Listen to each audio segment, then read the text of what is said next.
di mana kata Rasulullah, syahrul Ramadan syahrul kata Allahu lahu siyama.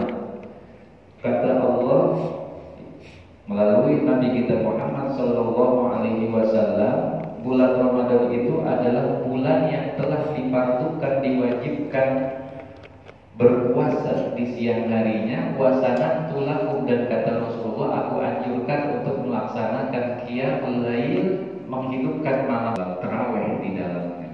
Paman somahu wa qomahu, orang yang melaksanakan puasa di siang harinya serta menghidupkan malam-malam dengan qiyamul lail, kharaja min zulumihi kayawma waladatu ummuh, nanti ketika dia sudah selesai keluar, dia bagaikan bayi yang baru dilahirkan dari kandungan ibunya. Ini perlu bagi kita pahami bahwa ketika Ramadan kita tidak hanya fokus untuk melaksanakan ibadah puasa saja di siang hari, tetapi juga satu paket malamnya kita hidupkan dengan qiyamul lail yang kita paling enggak melaksanakan sholat sunat tarawih. Maka di sini yang menjadi pertanyaan bagi kita, mendekati Ramadan, apa yang sudah kita persiapkan? Maka ini penting, paling tidak ruhiyah kita sudah terasa. Minimal ada kebahagiaan, kegembiraan di dalam hati kita akan memasuki Ramadan. Insya Allah kita azam memasuki Ramadan, kita ingin melaksanakan ibadah semaksimal mungkin. Karena Ramadan ini belum tentu tahun depan kita bisa mendapati. Oleh karena ini kesempatan emas buat kita introspeksi diri kita persiapkan segala macamnya agar di bulan Ramadan kita bisa memberikan yang terbaik dari amal ibadah kita dengan tujuan menjadi manusia yang muttaqin. Nah, para jemaah sekalian, yang kedua kita persiapkan juga adalah dengan persiapan fisik kita. Artinya perlu kita mengadakan riyadhah, latihan-latihan. Bagaikan pemain bola nggak bisa langsung bermain tanpa ada pemanasan segala macam. Inilah kita sebelum masuk ke Ramadan, kita sering tadarus Quran, kita sering banyak sholat sunnah, lakukan sholat duha, kita zikir, baca sholawat. Ini dalam rangka kita biar tidak kaget memasuki Ramadan, gak keteter. Karena kadang kebanyakan orang awal Ramadan semangat begitu ya, tapi ketika pertengahan di malam ke-10 ke sana udah mulai kendor. Insya Allah kalau kita punya banyak modal, ini dasarnya, kita punya pegangan kesananya, mudah-mudahan dari awal sampai akhir Ramadan kita bisa istiqomah untuk melaksanakan amalia Ramadan. Yang ketiga yang perlu kita persiapkan adalah bekal ilmu. Ilmu ini memang penting, termasuk kita memahami akan fadilah puasa Ramadan dan amalia lainnya. Termasuk pada malam hari ini kita akan mengkaji materi kita terkait masalah di dalam surah Al-Baqarah ayat 184 yang sudah kita maklum para jemaah sekalian bahwa kewajiban puasa Ramadan, sumber hukum yang pertama itu adalah Al-Quran di dalam surah Al-Baqarah ayat 183 yang sudah maklum kita tahu, di mana Allah panggil kita, ya ayyuhalladzina amanu, wahai orang-orang yang beriman. Siapapun yang beriman kepada Allah, imannya akan pekat, terpanggil. Kutiba alaikumus siyam, kutiba ay furiḍa. Dalam tafsir dipardukan, yang namanya kutiba itu dipardukan atas kalian untuk berpuasa, kama kutiba alal ladzina min qablikum, sebagaimana telah diwajibkan puasa kepada orang-orang sebelum kalian. La'allakum tattaqun, tujuannya adalah agar kita menjadi manusia yang muttaqin. Nanti ciri-ciri orang muttaqin itu begitu banyak dijelaskan di dalam Al-Quran. Nah, ini lanjutannya di ayat ke-184, ayyaman ma'dudat, pada hari-hari tertentu. Kenapa Allah menyebutkan puasa Ramadan itu pada bahasa hari? Hari-hari tertentu, tidak digunakan misalnya syahron, taman, sebulan penuh. Ini menunjukkan kepada kita bahwa Ramadan itu adalah waktu yang sangat singkat. Menggunakan bahasanya hari. Tetapi meski dalam waktu yang sangat singkat, begitu banyak pahala yang berlipat ganda, al-hasanatu mudha'afah. Kebaikan-kebaikan yang ada di bulan Ramadan, kata Nabi, berlipat ganda. Kemudian juga wad-da'awatu mustajabah, doa-doa yang kita panjatkan kepada Allah itu pasti diijabah. Was-shadaqatu maqbulah, namanya sedekah, kita memberikan takjil buat orang buka, itu sangat mustajabah sekali. Termasuk pintu langit dibuka, rahmat Allah turunkan, segala macam kebaikan-kebaikan ini dimudahkan bagi orang-orang yang menuju kepada Allah Subhanahu wa taala. Kemudian Allah lanjutkan, "Faman kana minkum maridun," maka jika ada di antara kalian sakit, ya. Kemudian ala safarin, atau juga orang yang dalam safar perjalanan, fa'iddatun, maka dia harus mengganti dari hari puasa yang ditinggalkan, min ayyamin ukhra, pada hari-hari yang lain.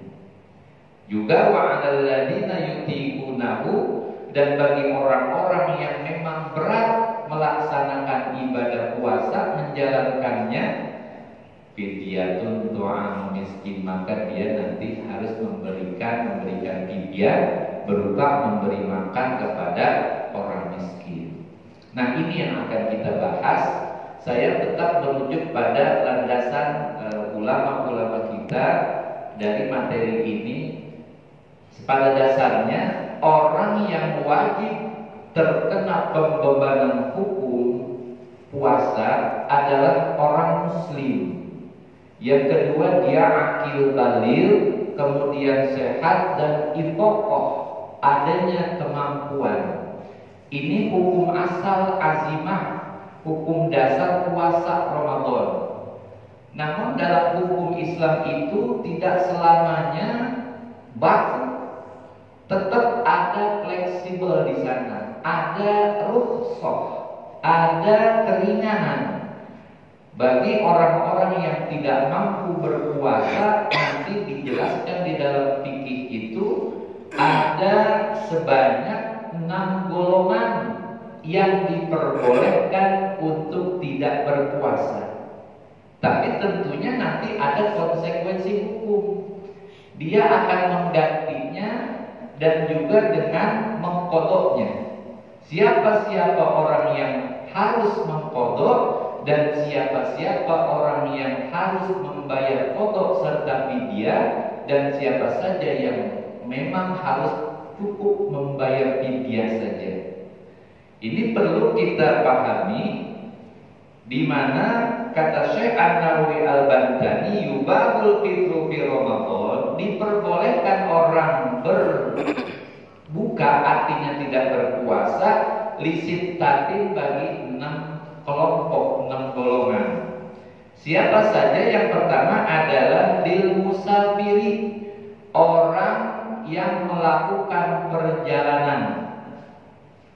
Yang kedua, wal maridi, orang yang sakit juga diperbolehkan untuk tidak berpuasa. Wasyaikhil harami, kemudian yang ketiga adalah orang yang tua renta. Maksudnya apa? Al-ghadir dhonifi, udah tua tapi memang dia kondisinya lemah, tidak mampu untuk berpuasa, maka dia diperbolehkan tidak berpuasa.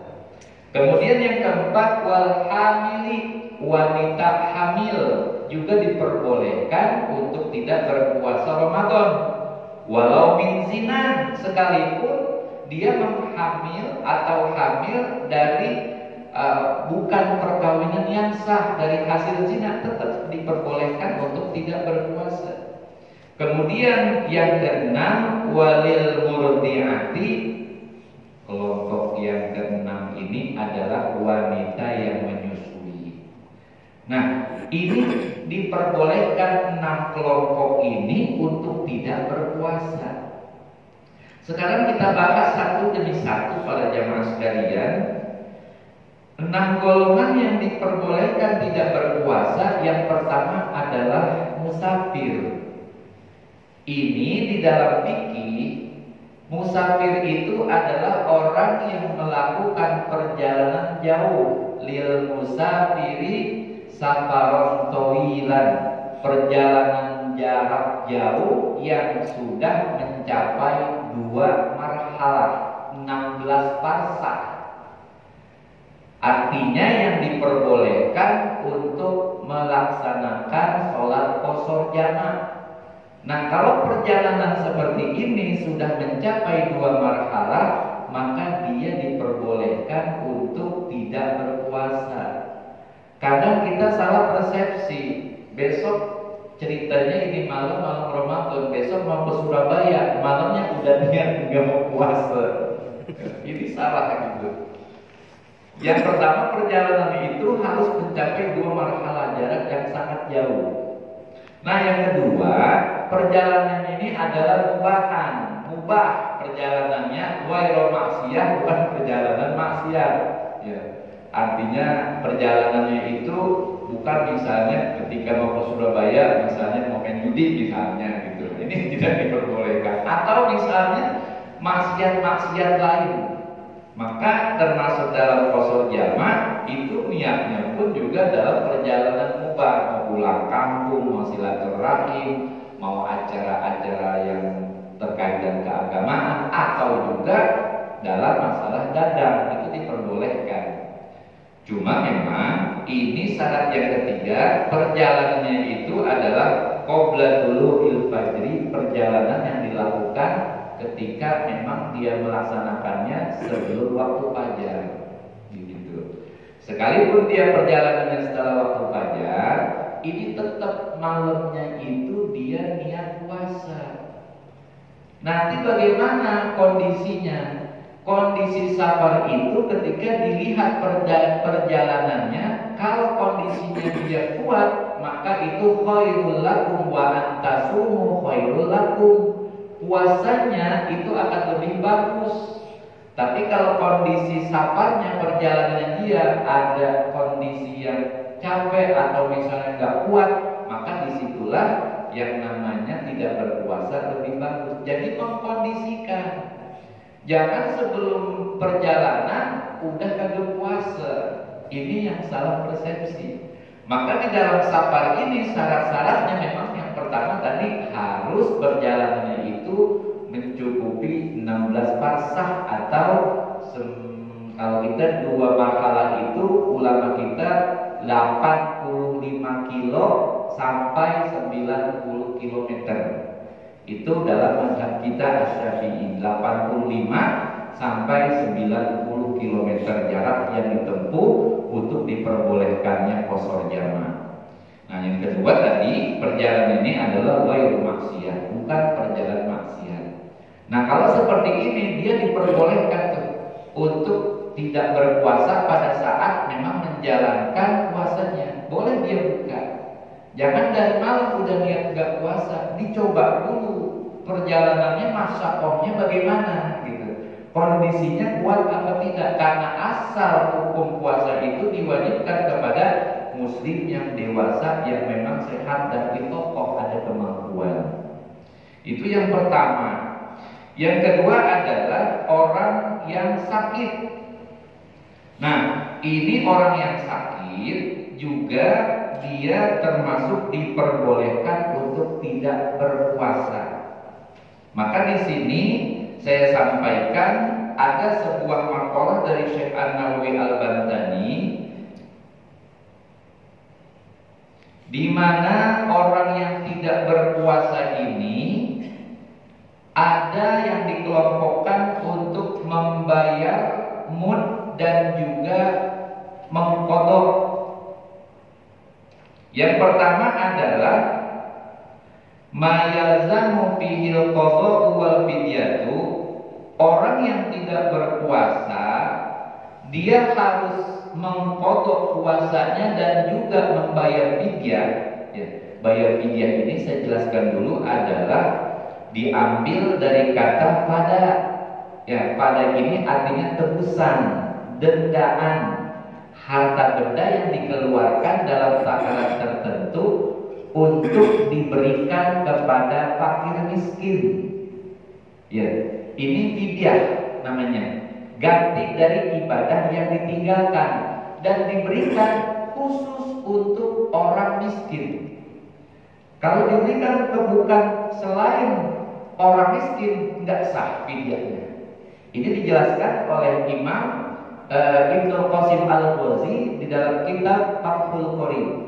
Jadi kalau misalnya diberikan bukan kepada orang fakir miskin, ini nggak sah, harus diulang. Menurut Imam Ibnu Qasim Al-Ghazi dalam Fathul Qorib. Dan nanti cara memberikan fidyahnya itu sebelum Ramadan itu belum sah. Nanti ada tata cara memberikan fidyahnya. Ya, memberikan fidyahnya itu bisa setiap hari Ramadan dia berikan 1 mud untuk orang miskin. Nah, 1 mud ini 0,6 kg kalau kita kita hitung ke dalam literan itu 3/4 liter 1 mud. Berarti 1 liter kurang.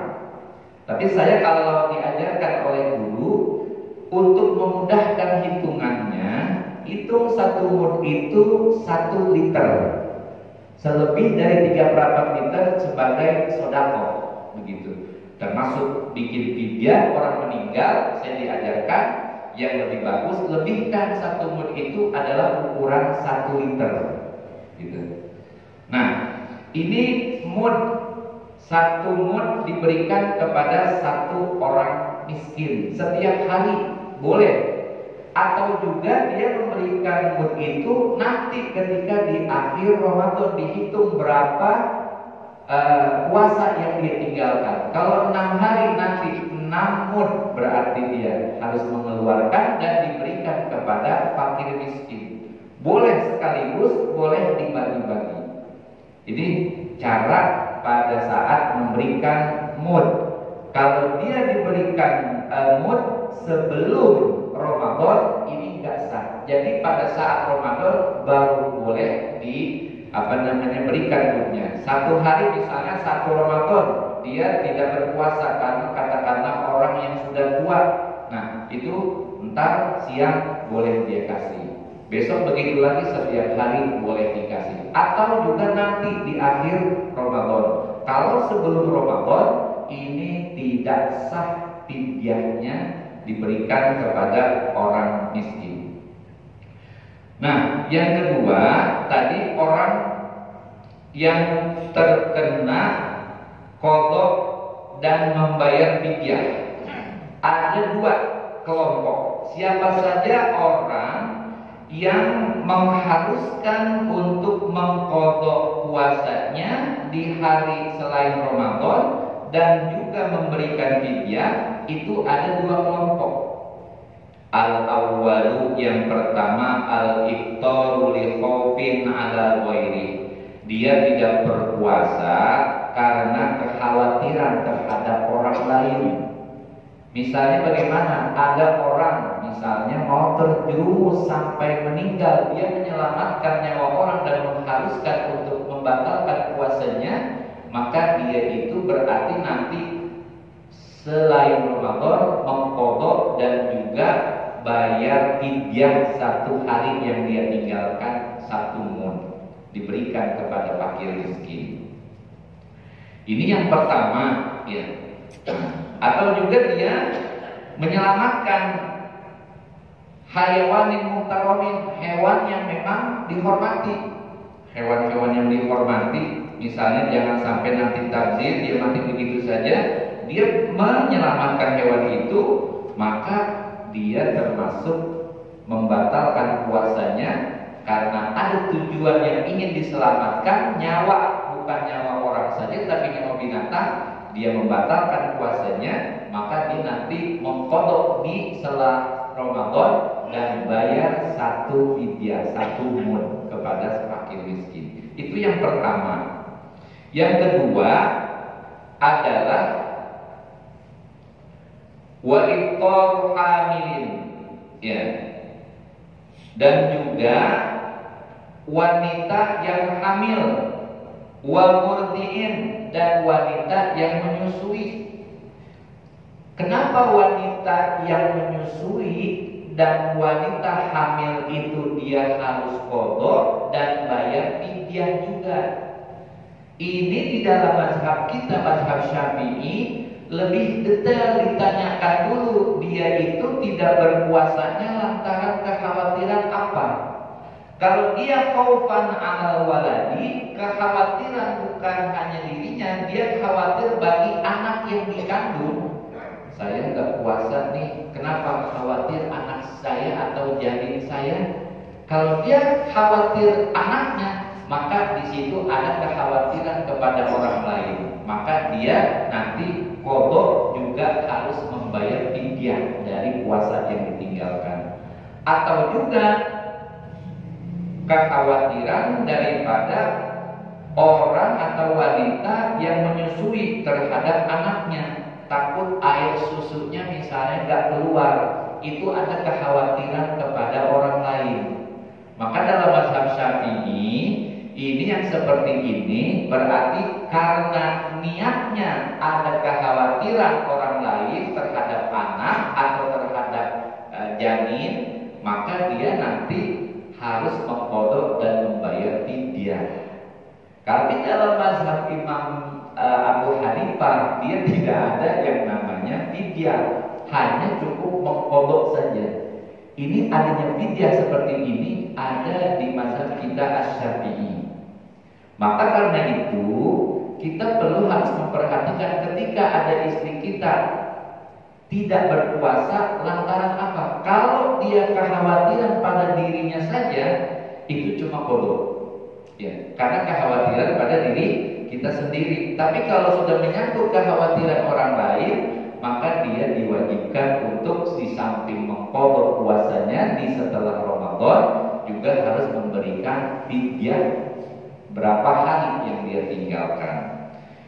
Itu kemudian yang masih yang pertama, kekhawatiran kepada orang lain dia qadha dan dia juga harus membayar fidyah. Yang kedua, kelompok yang kedua yang harus membayar qadha dan membayar fidyah siapa? Al-iftaru ma'a ta'khiri qadha'in. Orang yang tidak berpuasa sampai dia mengakhirkan qadha puasanya sampai ya'ti Ramadan akhir, sampai Ramadan berikutnya datang. Misalnya ini terjadi pada siapa? Kita misalnya, kita sakit, ya. Kemudian sehat setelah Ramadan, kan harus qadha tuh. Waktu 11 bulan yang luas itu kita tunda-tunda. Atau juga istri kita atau anak perempuan kita, dia kan biasanya ada haid dalam Ramadan. Sebulan pasti ada gak puasanya. Kan dia harus mengqadha puasa di setelah Ramadan. Setelah Ramadan Syawal dia gak puasa, bentar-bentar. Kemudian Zulqa'dah dia tunda lagi, Zulhijjah dia tunda lagi. Kemudian Muharram dia tunda lagi, sampai terus Rabiul Awal, Rabiul Tsani, Jumadil Awal, sampai Ramadan berikutnya. Padahal ada keluasan untuk membayar qadha, tetapi dia tidak mengqadha. Datang Ramadan berikutnya, berarti dia kena cas di situ. Di samping dia harus mengqadha dan juga membayar fidyah berapa hari yang dia tinggalkan. Kenapa? Karena lalai di sini. Mestinya setelah Ramadan dia sudah lunas itu dibayar qadha puasanya.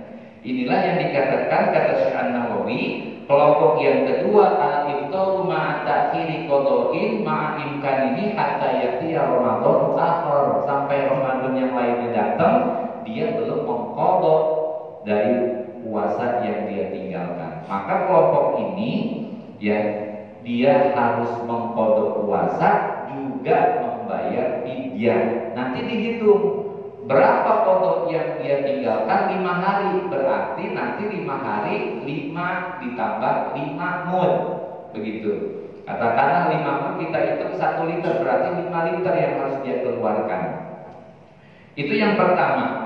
yang mengharuskan mengqadha puasa Ramadan juga dia harus membayar fidyah.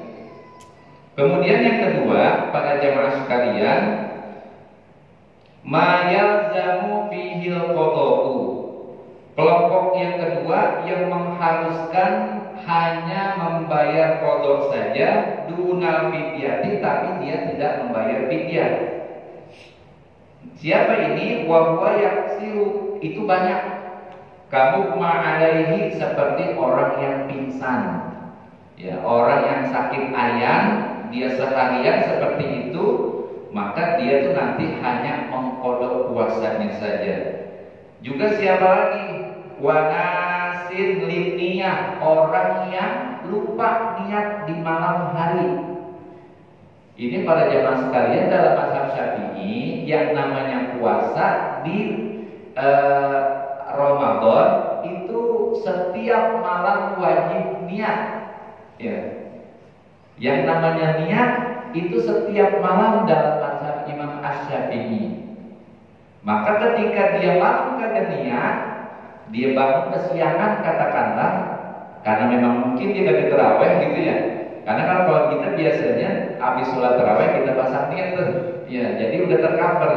Nah dia mungkin gak tarawih, kemudian bangun siang jam 6 dia belum niat, berarti dia tuh kagak puasa tuh hari.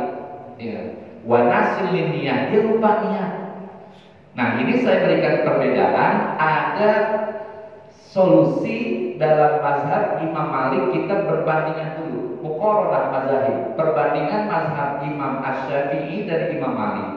Imam Asy-Syafi'i yang namanya niat itu adalah wajib setiap malam, tetapi dalam mazhab Imam Malik dia cukup satu niat untuk 30 hari untuk 1 bulan niat. Perbedaannya mana? Mazhab Imam Asy-Syafi'i yang namanya malam itu maghrib udah termasuk malam. Jadi ketika kita habis buka puasa mau niat puasa untuk besok itu udah jadi, udah sah. Tetapi dalam mazhab Imam Malik yang namanya malam itu di atas jam 12. Kalau jam 9 belum dikatakan malam. Maka karena itu kalau kita mau mengikuti mazhab Imam Malik itu kita tidak bisa niatnya habis tarawih.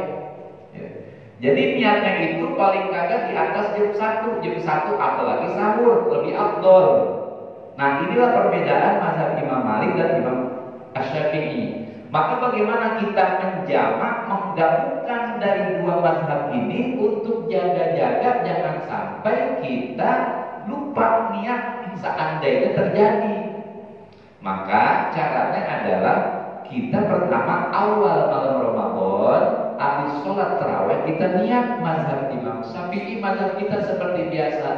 Nawaitu shauma qadin an ada'i fi syahri ramadhani hadhihi sanati lillahi ta'ala. Aku niat. Nah, itu tuh yang kita baca tuh bareng-bareng itu hanya talaffuz. Ya, talaffuz bin niat, tetap niatnya itu. Setelah kita habis baca, kita diam niatin. Dalam hati pasang. Kalau kita cuma ngomong doang, namanya talaffuz. Kenapa? Kita nggak hadirkan di dalam hati. Tetap sama seperti kita niat mau sholat. Usolli fardhu zuhri itu namanya talaffuz bin niat. Niatnya kapan? Fi mahalli niat al-qalbu. Niat di dalam hati. Jadi kita pasang tuh habis sholat tarawih kita baca talaffuz bareng-bareng. Diam sebentar kita niat. Nah itu kan malam pertama tuh. Nanti mau sahur kita niat lagi pakai mazhab Imam Malik. Ini hanya solusi ya, untuk cara jangan sampai nanti kita lupa niat. Kita niat menggunakan mazhab Imam Malik. Niatnya bagaimana? Aku niat puasa Ramadan sebulan penuh, taklid kepada Imam Malik karena Allah. Nah begitu. Jadi kita niat 2 kali tuh pada malam pertamanya saja. Ya. Kalau mazhab Syafi'i berarti tiap malam, tapi pada saat malam pertama di mazhab Imam Malik berarti ketika mau sahur cukup sekali aja. Nanti kalau sekiranya kita lupa niat gitu, itu udah ada yang nanggung pada mazhab Imam Malik. Ini kenapa? Karena yang namanya nasir, linia, orang yang lupa niat itu dianggap tidak berpuasa. Tapi tetap harus imsak dia, harus menahan, nggak boleh sembarangan makan. Ya. Termasuk juga wa muqtadin bi fitri, orang yang sengaja membuka, ya mungkin orang awam begitu, sengaja membatalkan puasa, ini termasuk dia cukup mengqadha puasanya saja. Biwairi jimain, yang memang bukan lantaran karena melakukan jima suami istri, hubungan suami istri di siang hari. Nah, termasuk juga orang-orang yang haid itu cukup dengan membayar qadha saja dunal fidyah, bukan ditambahi dengan bayar fidyah. Kemudian puasa lisuha yang ketiga, kelompok yang ketiga ini mayalzamu fihil fidyah dunal qadha, yang mewajibkan untuk membayar fidyah tapi tidak membayar qadha. Kebalikannya, siapa ini? Kelompok ini wa huwa syaikhun kabirun, yaitu orang yang udah tua, yang udah lemah, yang udah pikun, yang memang tidak bisa kemampuan untuk berpuasa. Termasuk juga orang yang sakit, yang tidak bisa, la yurjabuhu, yang tidak bisa diharapkan kesembuhannya. Jadi kalau orang yang seperti ini, orang yang udah tua renta, nggak ada kemampuan, udah lemah sekali, bahkan pikirannya udah linglung, pikun, ini tidak ada pembebanan untuk melaksanakan puasa, tapi dia menggantinya dengan bayar fidyah setiap hari, atau nanti di akhir Ramadan, misalnya Ramadan 29 hari, maka nanti dihitung tuh dari hari pertama sampai hari terakhir, dikeluarkannya 29 mud yang diberikan kepada khusus fakir miskin. Kita anterin siapa kira-kira masyarakat sini yang fakir miskin, kita bagi bisa apa 3 liter, apa 5 liter, silahkan. Ini tinggal teknisnya. Nah, kemudian yang keempat, yang termasuk mayalzamu, ya, yang tidak ada la yajibu syai'un minal qadha'i wal fidyah, yang kagak ada bayar qadha dan juga kagak bayar fidyah. Siapa kelompok ini? Wa huwal majnun, yaitu orang gila. Makanya kalau orang kagak mau bayar fidyah, kagak mau qadha, ya seperti itu. Ya, ini orang gila, memang kagak ada taklif, pembebanan. Termasuk juga adalah wal kafirul asli. Orang kafir asli itu kagak ada, memang kagak ada kewajiban. Berbeda halnya dengan orang yang murtad. Orang yang murtad itu tetap kena kewajiban. Ini berat benar. Nauzubillah, jangan sampai kita mengalami hal itu. Waliyahzubillah. Ya. Kemudian wasobiyu juga termasuk anak-anak kecil. Ini para jamaah sekalian, kelompok-kelompok orang yang memang hanya membayar fidyah saja. Ada yang membayar qadha dan fidyah, ada yang membayar qadha saja, dan ada juga yang tidak membayar qadha dan juga tidak membayar fidyah. Nah, para jamaah sekalian, terkait juga wanita yang menyusui dan wanita hamil, ini nanti dilihat niatnya.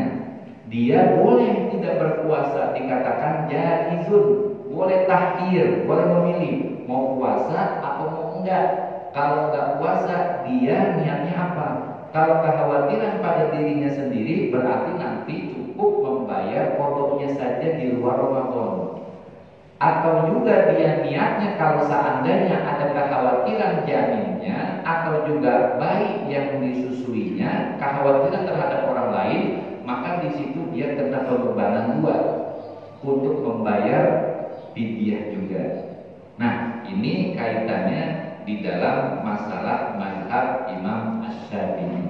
Nah, para jamaah sekalian, mungkin ini materi kita pada malam hari ini, yang sekiranya mungkin ada yang perlu ingin ditanyakan terkait masalah qadha, masalah fidyah dan atau lain sebagainya, saya persilakan. Agama yang disyariatkan oleh baginda Nabi kita Muhammad sallallahu alaihi wasallam. Wassallallahu ala khairi khalqihi sayyidina Muhammadin wa ala alihi wa sahbihi wa sallam walhamdulillah.